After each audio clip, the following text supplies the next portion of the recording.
नमस्कार दोस्तों, मैं सतीश सुमन आपके अपने YouTube चैनल श्रेष्ठ भारत में आपका स्वागत करता हूं। दोस्तों, आज पढ़ेंगे हम IPC यानी कि भारतीय दंड संहिता यानी कि इंडियन पेनल कोड। उसमें पढ़ेंगे हम अपराध क्या है या अपराध किसे कहते हैं। पढ़ेंगे हम इसमें कि क्या अपराध की तैयारी दंडनीय मानी जाती है। तो इन सारी बातों पर चर्चा करेंगे हम आज की इस वीडियो में। तो जिन्होंने अभी तक हमारे चैनल को सब्सक्राइब नहीं किया है तो प्लीज़ चैनल को सब्सक्राइब कर लें, बगल में जो बेल आइकन है उसे भी क्लिक कर दें ताकि हमारी हर वीडियो का नोटिफिकेशन आप तक पहुंचता रहे। आते हैं अपने टॉपिक पर, अपराध क्या है।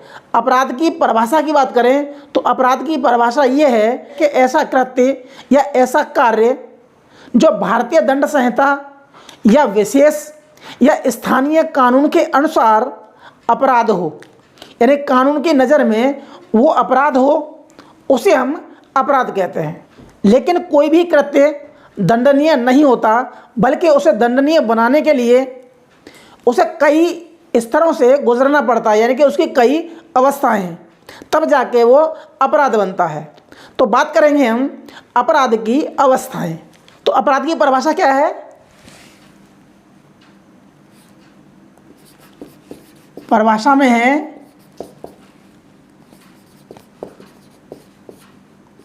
कोई कृत्य जो IPC या विशेष या स्थानीय कानून में अपराध बताया गया हो, उसे हम कहेंगे अपराध। तो पढ़ेंगे हम अपराध की अवस्था क्या है। अवस्थाएं, तो अवस्थाएं कौन सी हैं? तो पहली है आशय। अपराध की सबसे पहली अवस्था है आशय यानी कि इंटेंशन। कोई भी कार्य या अपराध बिना किसी आशय के कारित नहीं किया जा सकता।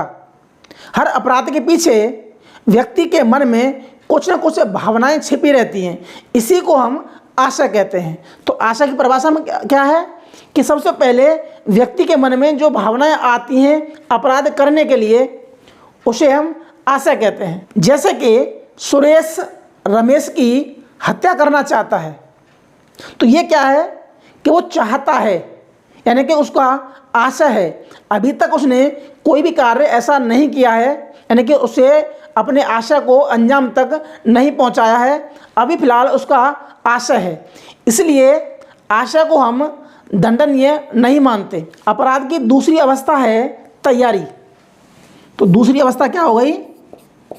तैयारी यानी कि प्रिपरेशन। ठीक है। तो पहली क्या है? Intention of crime. दूसरी क्या है? प्रिपरेशन ऑफ क्राइम यानी कि अपराध की तैयारी। जैसे एग्जांपल था हमारा कि रमेश सुरेश की हत्या करना चाहता है, तो अभी क्या है उसके मन में मेंसी आया, यानी कि एक दुराशय आया जो कि अभी तक अपराध नहीं है। तो रमेश सुरेश की हत्या करने के लिए साधन जुटाता है, यानी कि उसे जहर से मारेगा या बंदूक से मारेगा या किसी चाकू वगैरह से मारेगा। तो ये क्या है? साधन यानी कि तैयारी है। अभी तैयारी जुटा रहा है, तो यहाँ तैयारी भी अपराध की श्रेणी में नहीं आता। जिस प्रकार दुराशा के बिना यानी कि मेंसरिया के बिना कोई भी अपराध कारित नहीं किया जा सकता, उसी प्रकार तैयारी के बिना भी कोई अपराध कारित नहीं किया जा सकता। यानी कि अपराध कारित करने के लिए तैयारी होना भी बहुत ज़रूरी है, लेकिन तैयारी दंडनीय नहीं माना जा सकता।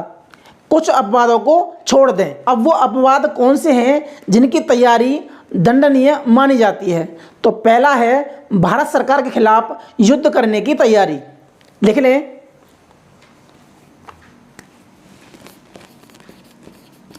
अपवाद क्या है? भारत सरकार के विरुद्ध युद्ध करने की तैयारी। ठीक है। दूसरा क्या है कि भारत सरकार के साथ शांति स्थापित करने वाले राष्ट्र के क्षेत्र में लूटपाट करने की तैयारी। कि भारत के मित्र राष्ट्र के क्षेत्र में लूटपाट करने की तैयारी। ठीक है। तो पहला क्या है कि भारत सरकार के खिलाफ युद्ध करने की तैयारी। दूसरा है भारत सरकार के साथ शांति स्थापित या मित्रता संबंध स्थापित करने वाले राष्ट्र के क्षेत्र में लूटपाट करने की तैयारी। और तीसरा है डकैती करने की तैयारी। तीसरा क्या है? डकैती की तैयारी। ठीक है। तो इन तीन अपवादों को छोड़ दें तो तैयारी दंडनीय नहीं मानी जाती। तीसरी अवस्था है प्रयत्न, यानी कि अटेम्प्ट। अटेम्प्ट क्या है कि यह अपराध का तीसरा स्तर है, यानी कि तीसरी अवस्था है। सबसे पहले व्यक्ति के मन में अपराध करने का आशय उत्पन्न होता है, उसके बाद अपराध करने की तैयारी करता है और उसके बाद वो अपराध करने का प्रयत्न करता है।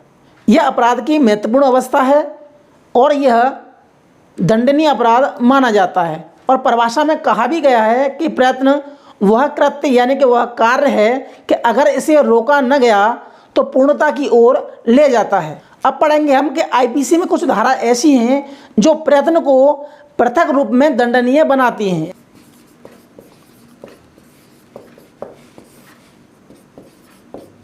आशय, तैयारी, प्रयत्न और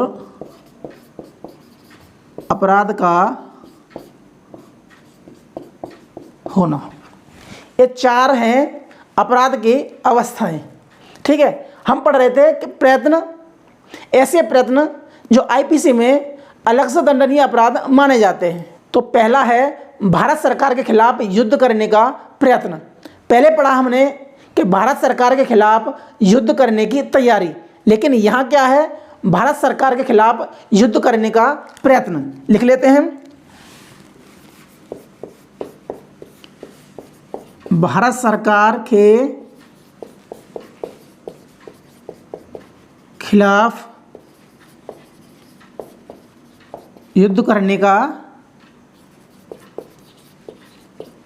प्रयत्न। ठीक है। दूसरा क्या है? किसी अपराधी को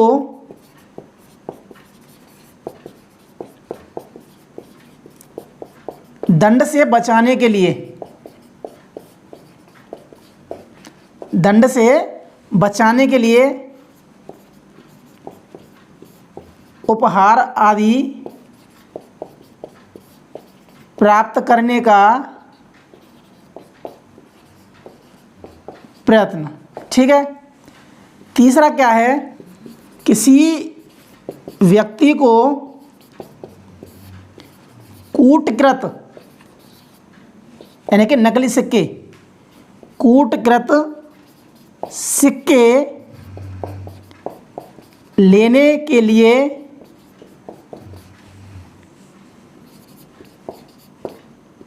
उत्प्रेरित करने का प्रयत्न। चौथा क्या है? हत्या का प्रयत्न, यानी कि अटेम्प्ट टू मर्डर, हत्या का प्रयत्न। पांचवा क्या है? आपराधिक मानव वध का प्रयत्न,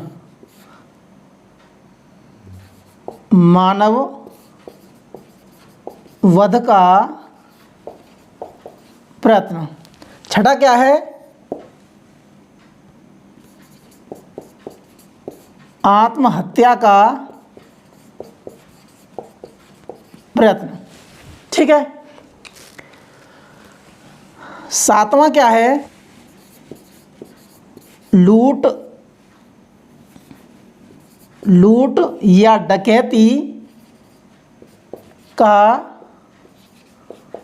प्रयत्न। और आठवां कर दें गृह अत्याचार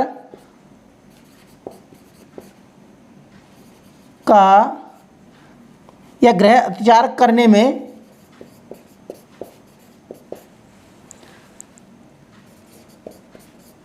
घोर उपहति करने का प्रयत्न। ठीक है। समझते हैं हम पहले कि ये क्या है? अटेम्प्ट है। आईपीसी में यानी कि भारतीय दंड संहिता में इन अटेम्प्ट की धारा पृथक रूप से बनाई गई है। वो कौन सी है? तो पहली है भारत सरकार के खिलाफ युद्ध करने का प्रयत्न, अलग से धारा है जो ये बताती है कि इनका प्रयत्न करना यानी अटेम्प्ट करना भी एक तरह का अपराध है, यानी कि दंडनीय अपराध है।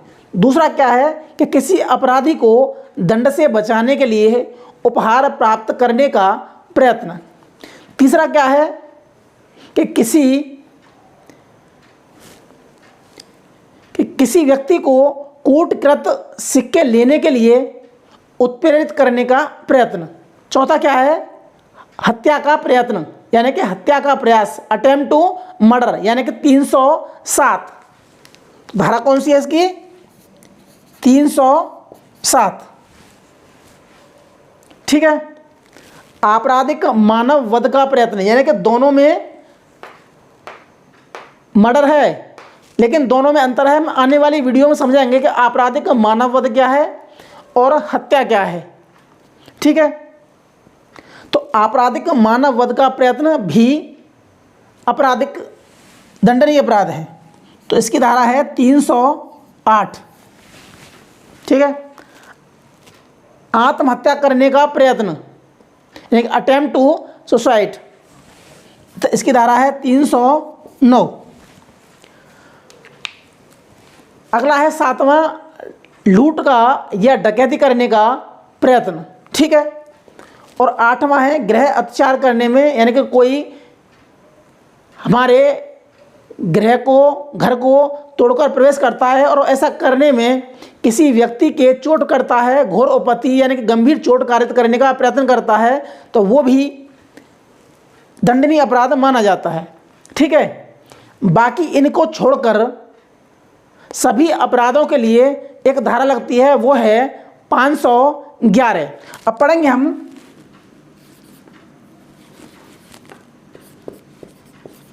तैयारी और प्रयत्न में क्या अंतर है। तो पहला अंतर तो यही है, तो यह दूसरी अवस्था है और यह अपराध की तीसरी अवस्था है। ठीक है।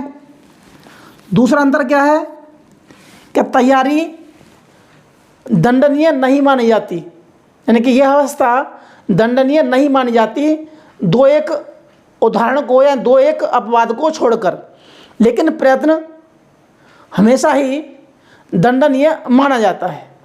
ठीक है।